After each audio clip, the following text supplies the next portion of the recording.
Oke, kita kembali lagi di Bedah Opini bersama Nadine RA. Dan kita sampai pada segmen yang terakhir nih. Dan segmen terakhir ini masih ada pembahasan yang belum sempat kita bedah lebih dalam mengenai output berorganisasi. Nah, ini juga penting sekali nih. Karena kebanyakan, ada sih, bukan kebanyakan, ada beberapa anak muda yang dia ikut organisasi itu tapi motifnya nggak bagus. Misalnya dia mau memenangkan sebuah komunitas dan kemudian kayak gitulah, ngerti kan ya. Kita juga belum lama ini juga dibuat prihatin dengan adanya organisasi masih dalam tubuh Nahdlatul Ulama yang terlibat tawuran. Oknum Kak. Iya, oknum itu adalah pencaksilat kemarin ya kan gitu. Nah, sebenarnya kalau mengikuti organisasi seperti ini gitu, outputnya itu apa sih sebenarnya buat masyarakat gitu loh, yang benar-benar bisa dirasakan real buat masyarakat. Atau sebenarnya ikut organisasi itu hanya manfaat ya buat yang ikut organisasinya aja, tapi buat lingkungan sekitarnya nggak ada manfaat sama sekali. Oke. So, bagaimana pendapat rekan Salman? Ya, kalau di IPNU sendiri itu dari berbagai pengkaderannya itu salah satu outputnya adalah pertama itu mencetak pemimpin yang berintegritas. Karena hari ini anak muda kan kebingungan juga kan, integritas itu seperti apa. Kemudian di sana itu kita nanti di pengkaderan itu dikasih contoh-contoh pemimpin integritas kayak gitu, diberikan motivasi ke sana juga kan. Terus yang kedua menyebarkan nilai-nilai Islam dan kebangsaan. Karena jelas kalau kita bicara kultur di NU kayak gitu kan, tugas kita juga sama. Kita di organisasi juga ada berjanjenan, kemudian ada istighosahan, ada manakiban kayak gitu. Kita samalah kultur kita kayak di NU. Dan juga nilai-nilai kebangsaan. Kita sangat kita juga mengecam intoleransi itu. Kita juga mengecam. Kemudian yang kedua, kita sifatnya moderat. Kita selalu menanamkan nilai-nilai tengah-tengah. Jadi ketika kita punya teman non muslim pun kita tetap enjoy kayak gitu kira-kira. Dan yang terakhir mungkin kita memiliki banyak kegiatan agenda-agenda sosial. Mulai dari sisi pendidikan, kita pernah bikin, kalau di IPNU ya, kalau di Jawa Tengah itu dulu ada Konco Sinau. Jadi momen pandemi saat itu ada ratusan titik ya, 100 lebih titik di Kabupaten Pati. Karena memang IPNU di Kabupaten Pati kan ada 150-an ranting yang aktif. Jadi dari program Konco Sinau itu masing-masing desa itu memberikan pembelajaran gratis, bimbel gratis kepada adik-adik yang saat itu nggak bisa aktif masuk, tidak di bisa belajar KBM, dan kan, ikut mendampingi lah, ikut membantu dan menularkan ilmunya. Kita berbicara mengenai intoleransi, tadi aku tertarik sekali dengan intoleransi. Kalau punya teman non muslim sih enjoy aja gitu. Benar-benar. Tapi kalau memiliki teman dari organisasi yang berbeda masih enjoy juga nggak sih? Atau jangan-jangan akan bertemu seperti debat kusir yang nggak jelas kayak gitu?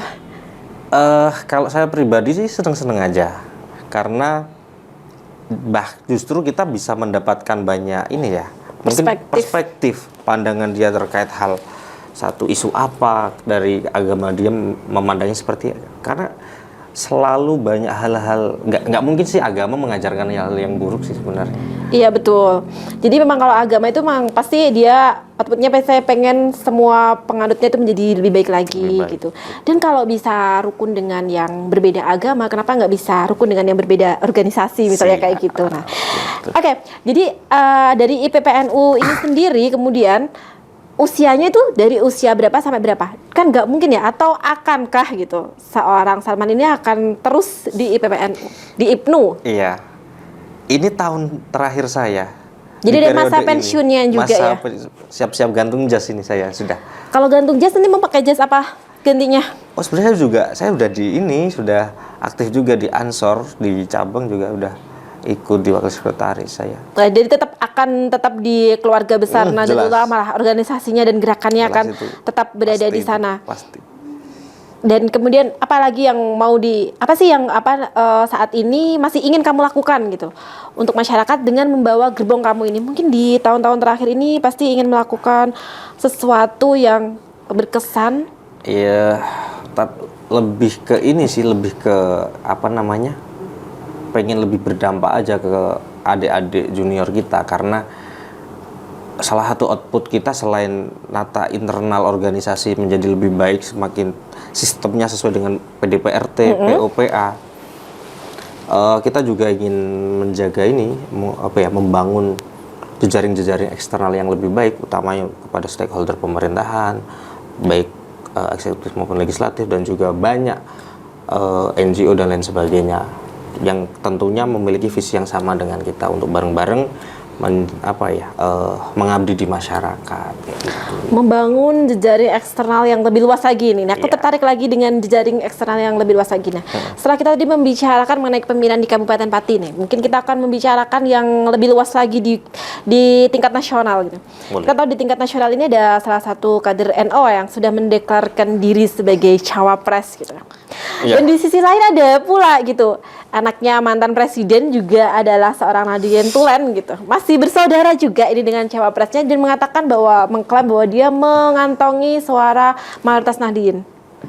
Nah, melihat dualisme ini tadi, ada yang satu mengklaim ini saya loh dari figur Nahdlatul Ulama, dan ada satu lagi pula ini yang konon lebih kuat karena pernah menjadi anak presiden. Walaupun perempuan, kita nggak sebut nama pasti tahu dong. Nah, ini kalau di kalangan grassroots-nya sendiri bagaimana nih suaranya? Ikut terpecah pula atau malah sudah menentukan sikap? Sejauh ini kalau kita bicara secara organisasi, kita jelas dari PBNU kayak gimana itu dulu. Jadi itu adalah suatu topik pembahasan yang haram dibicarakan di kalangan internal. Tapi kalau di kalangan eksternal, ngopi-ngopi, tongkrongan anak PNU boleh dong, apalagi boleh. Kan motonya adalah ngopi adalah rutinitas, itu adalah totalitas. Itu berarti akan segera diganti juga ya motonya ya? Kan udah mau gantung jas itu. Nanti berarti ganti apa gitu kan, Ansor atau apa gitu bisa jadi. Kalau memang secara organisasi kita itu ada yang namanya rekomendasi. Iya. Kalau secara politik sih kemarin ketika Konbes itu arahnya lebih ke sifat politik ini sih, demokrasinya.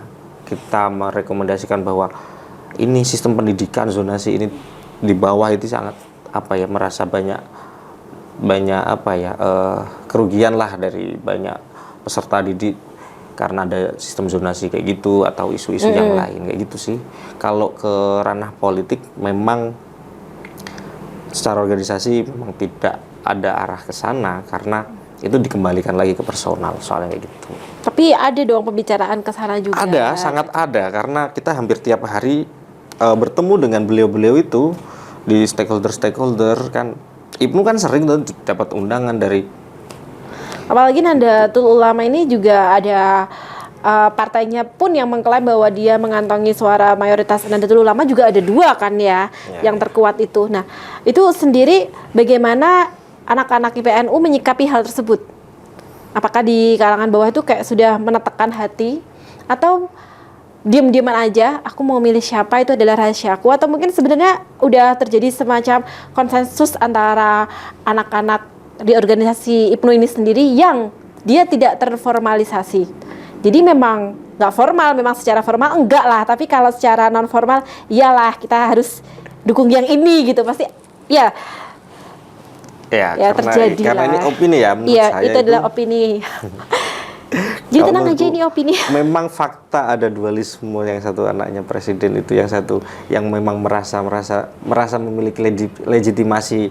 Saya juga perwakilan NU, saya perwakilan NU. Tapi kan kemarin udah dibantah semua itu sama ketum BNU kan. Jadi itu di atas kayak gitu. Kalau di bawah menurut saya pun itu kembali lagi ke personal ketuanya masing-masing ya, karena kan terkadang di atas A bawah apa kan kayak gitu. Kembali lagi ke situ sih. Oke, kalau di bawahnya kembali lagi ke masing-masing nih. Tapi kalau misalnya kita udah di lingkup yang lebih kecil gitu, dawuhnya ketua PCNO misalnya. Iya.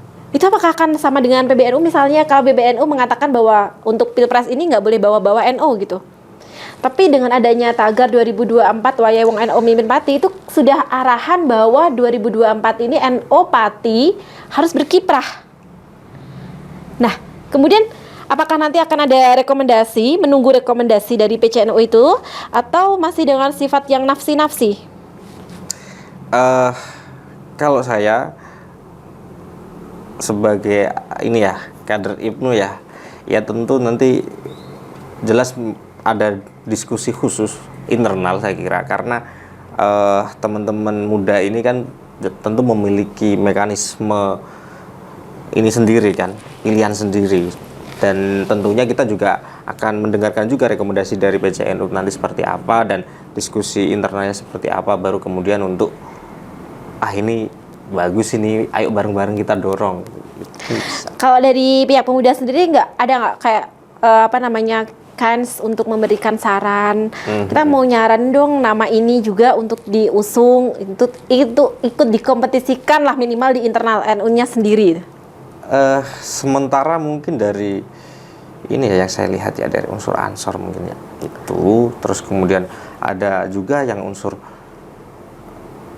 yang saat ini udah aktif di pemerintahan, beliau juga NU, dan saya dengar juga udah didorong juga dari ini keluarga besar juga. Dan tentunya juga suka menghidupkan budaya-budaya NU-nya pastinya. Iya, kan? benar-benar. Membumikan budaya-budaya NU-nya ke masyarakat kita yang plural ini.